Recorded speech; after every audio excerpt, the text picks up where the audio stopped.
কালকে সারাদিন বৃষ্টি হয়েছে আর আজকে ঘুম থেকে উঠেই দেখলাম একদম ঝকঝকে রোদ্দুর। আর আমাদের সকাল থেকেই রান্না বান্নার এলাহি আয়োজন চলছে আর এই দুই ভাই ব্যাগরা দিচ্ছে। আর এদিকে কাজ কম গল্প বেশি হচ্ছে আর চিকেন পকোড়া ভাজা হতে না হতেই সব শেষ হয়ে যাচ্ছে। ঠান্ডা সেই সাথে চড়া রোদ আর গরম গরম চিকেন পকোড়া দারুণ লাগছিল। এদিকে দেখো, তাকাও এদিকে, এটা আমি নিয়ে চললাম।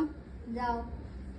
আর আজকে অনেক কিছুই রান্না হচ্ছে, ফ্রাইড রাইস হচ্ছে, তার সাথে হচ্ছে চিলি চিকেন, চিকেন কষা, আর মা ঠাকুমার জন্য মাছও হয়েছিল। আগেই পল্লবীর হাতে মহারাজের ভোজন হয়ে যাচ্ছে, এরপর সবাই আমরা খেতে বসলাম। আর আজকে সবাই মিলে একসাথে উঠোনে বসে কলা পাতায় খেয়েছিলাম। খাওয়া দাওয়ার পরে একটু রেস্ট নিতে না নিতেই 4টে বেজে গেছে, আর 4টে বাজতেই আমরা সবাই রেডি হয়ে গেছি বাড়ি ফেরার জন্য। আর দুই ভাইয়ের আদর করা ছিল একদম দেখার মতো। এরপর আমরা যে যার পথে রওনা দিলাম, আর দমদম পৌঁছাতে পৌঁছাতে আমাদের সন্ধে হয়ে গেছিল।